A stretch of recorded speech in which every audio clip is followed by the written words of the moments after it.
Thokozani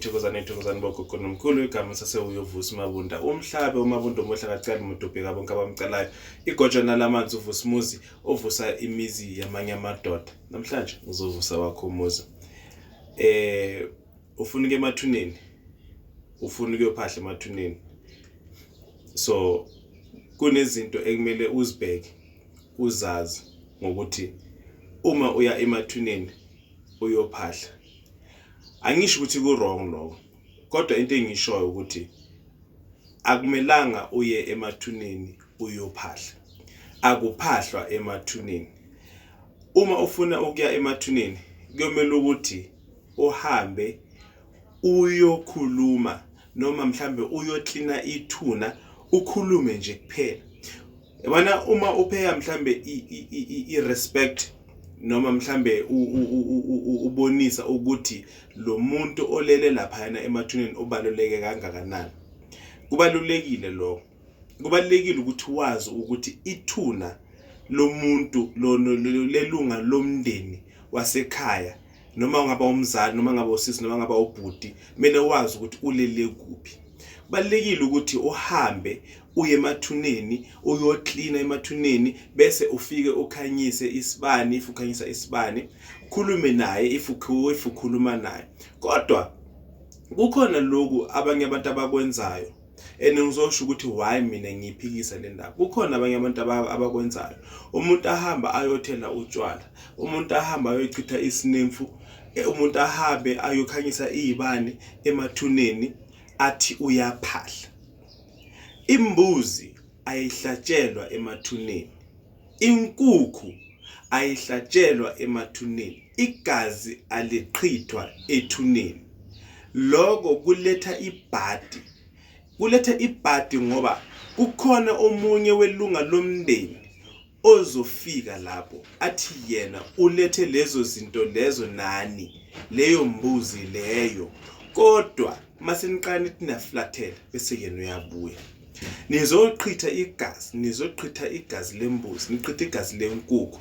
then umuntu kamakhelwane uzoza ngoba vele nizobe nishilo lento ukuthi ngo5 ekseni siyahamba siya emathuneni then uma waqeda la niyayenza lento enenza bese umuntu uyabuya kuningi ukuganga okukhona emathuneni amalunga omndeni ayaganga emathuneni even nabo makhelwane bayaganga emathuneni futhi akuphahlelwa emathuneni why ngisho kanjalo ukuthi mafuna ukuphahla thatha yena loyo muntu osethuneni inhlabathi yakhe uyoyibeka ekhaya kunohlelo nenkambiso eproper yokuthi lokho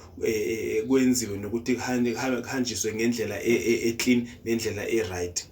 thatha inhlabathi yasemathuneni uyihambise uyise ekhaya ngendlela eright ngeguidance eright yomuntu owaziyo and then uma nifuna ukuphahla uma nifuna ukukhuluma nomuntu yazini ukuthi lele yakhona leliya elise ejardini ekhaya ikhona la siconsulta khona abantu bala ekhaya abangasekho emhlabeni not ethuneni yebo kubaleke ukuthi uhambe ethuneni because kukhona idalwa ezikhalayo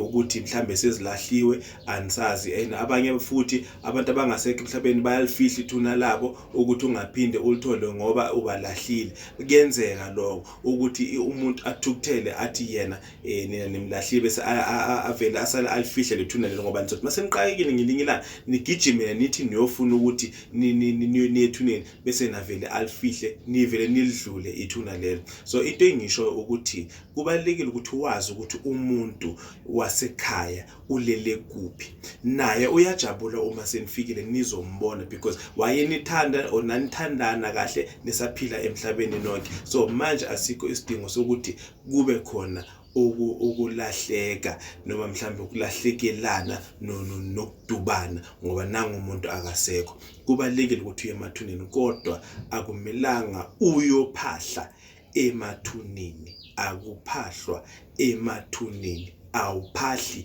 ethuneni awuqhitha igazi ethuneni nanoma ungaqhitha isinemfu ungasishiyi lapho qhitha isinemfu ubuye naso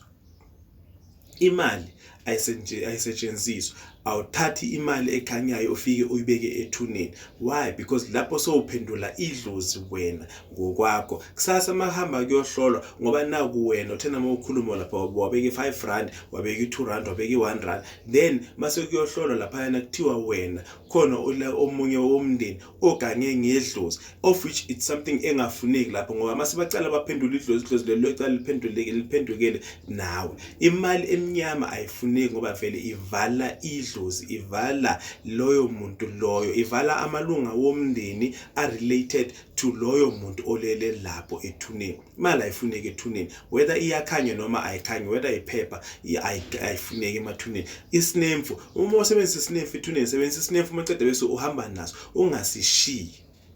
Uyayizwa lento. So utshwala yebo ngihamba nochitha utshwala ngoba mhlambe wayethanda utshwala, wayethanda amanzi, wayethanda ini, and futhi esikhathini esiningi umamela iphupho ukuthi lo muntu lona oya kuye uthe ufuna ini. If mhlambe there's a reason ukuthi why kuyiwe lapho, uyamamela ukuthi lo muntu ufuna ini yena. Mhlambe omunye angathi ngicela ningilethe ngiyagodola bese kumele nimlethele maybe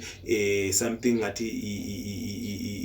ingubo, if yingubo ngoba uyasho ngoba abanye abantu kwakudala babehamba ngezikhumba zenkomo nengubo zazimbeswa phezulu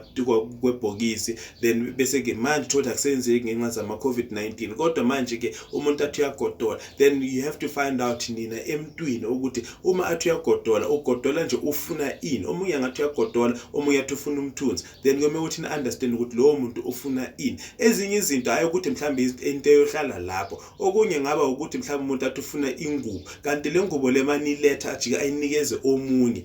athi gqoka le ngubo le wena zibani bani. So yingako kumbe kubalekile ukuthi nihambe niyohlola ngoba base niyohlola lo muntu uzothi okay uzoconnect nalo muntu enihlola kuye asho athi manje mina ngicela ingubo, kodwa ke le ngubo le nifike niyibike ethuneni, ethi bandithi ngingayibika ethuneni bese ninikeze umama noma ninikeze umntwana wentombazana noma umntwana womfana yena asho ukuthi umntwana muphi. If uthi ufuna impahla uyagodola, mhlawumbe ufuna impahla, uyakwazi ukuthi thathe leyo mpahla leyo bese le mpahla leyo ninikeze omunye umntwana, kodwa mina ngicela nihambe noyibeka kuphi ethuneni. So kubalekile ukuthi umamele iphupho, umamele or noma mhlawumbe ngabe ufuna ukwenza into special khona into engayi-understand in terms of le message othunyelwe yilo muntu lo enomvakashele ethuneni, then ni consult ni find out ukuthi lo hlelo lohamba kanjani. So into ebengiyisho mina bogogo nomkhulu ukuthi akuyiwa ethuneni for ukuyophahla, kuyiwa ethuneni for ukuyovakasha. So uma uvakasha vele kukhona kumele mhlambe ukushiya, kukhona inkulumo kumele uyikhulume, kodwa sengizibalile izinto engamelanga uzishiye. Mina ngitholakala eGermiston eGoli ku 0849729634 0849729634. Thokozani.